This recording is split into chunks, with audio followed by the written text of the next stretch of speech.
Hi guys, Christy here with Cake Couture Love, and thanks for joining us today. Today's video is all about how to make this really cute train cake. We're going to use this really fun kit to make this cake. It comes with all your accessories, your mold, your instructions, fondant, icing colors, and all the accessories you need to make this cake. In order to manage a cake like this with all of our busy schedules, I recommend dividing up the work into a number of days. In day 1, go ahead and make 2 6-inch layer cakes. In day 2, take your icing colors and mix in your fondant. And we're going to jump into day 3 and start with some fondant details. Here we've rolled out our white fondant and we're cutting about 8 to 10 clouds, and we're going to set that aside, and now we're going to make our train shed. For the train shed, roll out red fondant and use the brick impression mat as well as the template that comes in the kit to make the train shed. Now I'm jumping real quick into the train face mold. I'm filling that with some gray fondant, cutting it flush and putting it in the freezer. Now moving on to making the different layers of the train itself and using different pieces of the template. If you're wondering how much you need for each color of fondant, I am going to leave the details in the description for how much you'll need, as well as a link to our templates. So now I'm putting all the layers together using some shortening glue and using the templates as a guide. And now I'm ready to bring out the mold from the freezer. He is all ready to go. Now we're going to use a round tip and a very thin layer of white fondant to cut out some whites for the eyes. We're going to trim the edge there and use a brush to plug that in. And now we're going to use a different size tip to make the black iris. And then we're going to roll a little bit of white fondant to make some really cute highlights on the eye. You can see that I'm always using shortening glue either with my hands or with a brush all the time, and that's because it helps fondant to fondant stick together very nicely. You can use shortening, and if you're wondering what shortening glue is, it's really just high ratio shortening, so if you have access to that. If not, we included some in the kit so that it can help you with putting all of your pieces together. And now we're making the gray and red bumper, as well as little detail for the roof. And now we're adding the stones all around the edge and adding an additional piece of black here so that you have a nice finish on top. To add a little bit more dimension to the face, we're going to put in a layer of black behind it and add that along. Now we're wrapping up some little details, adding some little black eyebrows, and going to add the black shed roof. You'll notice a lot of times I like to work from light colors to dark, and this is to help prevent color mixing. Now we're going to make the smokestack. Roll up a little piece of black fondant using the template and anything round to add a little bit of contour and add that to your train. So now we're ready to set him aside along with our cloud cutouts, and he's coming along really well and super cute. Oops, I forgot to make the yellow headlights, so I'm going to use a tip to cut out some rounds and a pen cap to cut out some additional rounds. You know, sometimes it's hard to find the right size, so pen caps work really well. Adding a little bit of the shortening glue here and adding those headlights. He's coming along super well, and you can use plastic wrap to prevent any over drying. Now we're ready to start with our green. We're going to make a green fondant covered board as well as some green bushes, so we're going to roll out lots of green fondant. Go ahead and use the board that comes with the kit. It's a 10-inch board, and use that to trace the size of your fondant. You want to cover the board also with the shortening glue and then apply your fondant on top.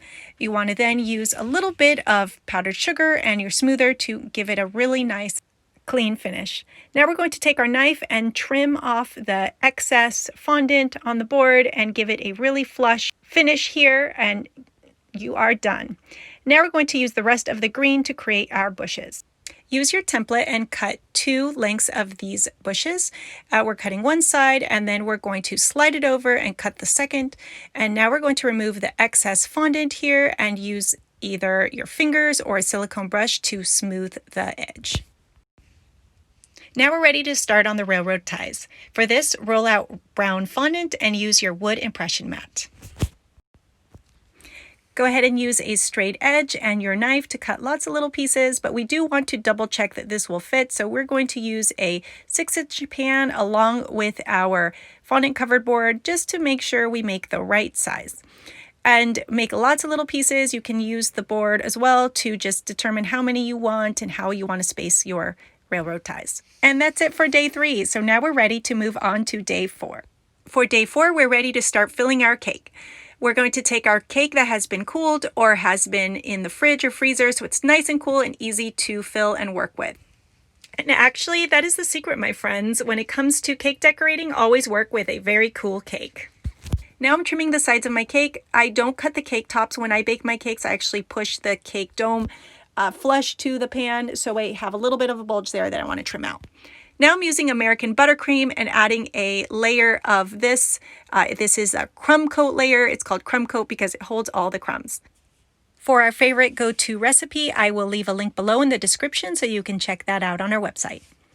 Now we're ready for our next step. We're going to use a 10-inch board and some little bit of buttercream and get our cake, and we're going to trim the edge of that 6-inch cake pad from the cake so we have a really clean finish here. And now we're ready for the final coat. You can see that I'm using lots of buttercream, and I love to do this because it really helps make it easier to get a smooth finish. Just load lots of buttercream on the cake, and smooth it out using a scraper. Now you can make it even extra smooth by warming up some water in a saucepan, dipping your scraper in there, and smoothing it out even more. This took me a long time to learn, guys, so I'm excited to share it with you. Now we're ready to put the cake in the fridge for about a half hour to an hour. And now we've come to my favorite part, putting it all together. So we're going to get our cold cake that's nice and firm from the fridge or the freezer and loosen it up from the board. I'm going to use a skewer to help me move the cake. I'm going to set this aside and use the green fondant covered board that's nice and firm and ready for my cake. Use extra skewers opposite to the side of where you're going to put the train. This will help to balance the weight of the decorations. And we're going to cover up those skewer openings, and I do have a little mess up here that I'm going to fix and smooth that out. Now I have a clean blank canvas to start working with. Now we're ready to start with all the details. Grab your train and bend it slightly, position it opposite the skewers, add your roof, and now we're ready to add the bushes. You can see how easy it is to work with all these pieces of fondant because they have been drying overnight, so it's nice and firm. If you're wondering how these pieces are sticking to the cold cake has some condensation on it, so it makes it very easy to stick. Now we're ready to apply the clouds. You can take your clouds, bend them slightly because they have been drying flat, and just so that they make a nice shape on the cake, and put them all around the cake. You can also take some and put them on top. Now we're ready for the railroad ties. You're going to take your shortening glue and apply that to each little railroad tie that you have cut and place them all around the cake. You can see that I got creative here for the ties right next to the train. Now we're ready for the train tracks. We're going to roll out some gray and cut out a couple of strips of tracks. We're going to position these all around the cake, but first we're going to apply some shortening glue as well. For this step, you can also use water instead of the shortening glue. Now, I don't always like to use water. I rarely use water, but because it sticks so well that if you need to move anything, it can ruin the fondant. And honestly, I'm always moving pieces around. And we're almost done with this cake. So now we're going to take this really small thin tip and go all around the cake to mark some railroad stakes.